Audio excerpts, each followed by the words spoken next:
Ireland সিরিজের পর আপাতত বিশ্রামে আছেন লিটন দাস, তানজিদ হাসান তামিমরা। তবে জাতীয় দলের ক্রিকেটারদের খুব বেশি দিন ছুটি কাটানোর সুযোগ নেই। সবশেষ টি-20 সিরিজে থাকা বেশিরভাগ ব্যাটারদের নিয়ে এক সপ্তাহের বিশেষ ক্যাম্প করবেন ফিল সিমন্স। 6 ডিসেম্বর থেকে মিরপুরে শুরু হতে পারে বিশেষ ক্যাম্পটি। বাংলাদেশের ব্যাটিং দুর্দশার গল্পটা বেশ পুরনো। এক সিরিজে ভালো করলেও পরের কয়েক সিরিজেই সেই ধারাবাহিকতা ধরে রাখতে পারেন না। গত এশিয়া কাপ, আফগানিস্তান এবং ওয়েস্ট ইন্ডিজে ব্যাট হাতে ভুগেছেন ব্যাটাররা। একটা সময় বিদেশি বিশেষজ্ঞ ব্যাটিং কোচ নিয়োগ দেওয়ার কথাও ভেবেছিল বাংলাদেশ ক্রিকেট বোর্ড, যদিও শেষ পর্যন্ত মোহাম্মদ আশরাফুলকে বেছে নিয়েছে দেশের ক্রিকেট বোর্ড। প্রতিপক্ষ আয়ারল্যান্ড হওয়ায় ব্যাটিং এ অবশ্য খুব বেশি চ্যালেঞ্জের মুখে পড়তে হতে হয়নি লিটনদের। এমন সিরিজেও অবশ্য সবাই একযোগে জ্বলে উঠতে পারেননি। 3 ম্যাচের সিরিজে লিটন ও তানজিদ হাফ সেঞ্চুরি পেয়েছেন, একটি করে। সাইফ হাসানও প্রত্যাশা মেটাতে পারেননি। সবচেয়ে বেশি দুশ্চিন্তা বাড়িয়েছে মিডল অর্ডার ও লয়াল মিডল অর্ডার ব্যাটাররা। আরো একবার ব্যর্থ হয়েছেন জাকের আলী অনেক, নুরুল হাসান সোহানরা। সবশেষ কয়েক সিরিজেই ব্যাট ধারাবাহিকতা রান করতে পারেননি জাকের, সোহান, শাইম হোসেন পাটোয়ারিরা। আয়ারল্যান্ড সিরিজ শেষে প্রায় সবাই ছুটিতে আছেন। তবে ব্যাটারদের ছুটি খুব বেশি দীর্ঘস্থায়ী হচ্ছে না। টি-20 বিশ্বকাপের আগে আন্তর্জাতিক কোনো সিরিজ নেই বাংলাদেশের। বিশ্বকাপের আগে লিটনরা খেলবেন শুধু বিপিএল।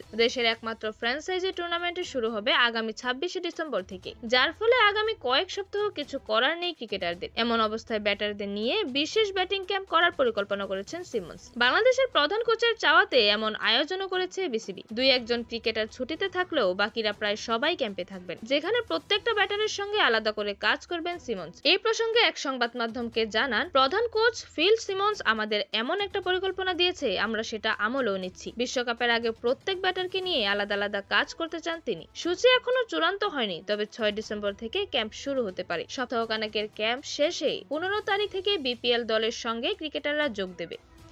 সিমন্সের পাশাপাশি ক্যাম্পে থাকবেন ফিজিও ট্রেনাররা। এছাড়া সিনিয়র সহকারী কোচ মোহাম্মদ সালাউদ্দিন, বিশেষজ্ঞ ব্যাটিং কোচ মোহাম্মদ আশরাফুলকেও পাওয়া যাবে। আয়ারল্যান্ড সিরিজের আগে সালাউদ্দিন পদত্যাগপত্র জমা দিলেও সেটা গ্রহণ করেনি বিসিবি, যার ফলে 2027 বিশ্বকাপ পর্যন্তই থাকছেন তিনি। 2 টেস্টের সঙ্গে 3 টি-20তে লিটন দাস, তানজিদ হাসান তামিমদের সঙ্গে কাজ করছেন আশরাফুল। ব্যাটিং কোচ হিসেবে পুরো সিরিজে আশরাফুল যেভাবে কাজ করেছেন সেটা নিয়ে সন্তুষ্ট বিসিবি। চট্টগ্রামে আয়ারল্যান্ড সিরিজের শেষে আশরাফুলের সঙ্গে দেখা করে ভবিষ্যৎ নিয়ে আলোচনা করেছেন নাজমুল আবেদিন ফাহিম, যেখানে তারা দুজনেই কাজ চালিয়ে যাওয়ার ব্যাপারে সম্মত হয়েছেন, যার ফলে আগামী বিশ্বকাপেও লিটনদের ব্যাটিং কোচ হিসেবে কাজ করবেন আশরাফুল। বাংলাদেশের সাবেক অধিনায়কের কাজ টি-20 বিশ্বকাপ পর্যন্তই আটকে থাকছে না। বিসিবির বিশ্বস্ত একটি সংবাদ মাধ্যম জানিয়েছে, 2027 ওয়ানডে বিশ্বকাপ পর্যন্ত আশরাফুলের চুক্তি বাড়ানো হতে পারে। দুই পক্ষই তাতে মত দিয়েছেন বলেই জানা গেছে।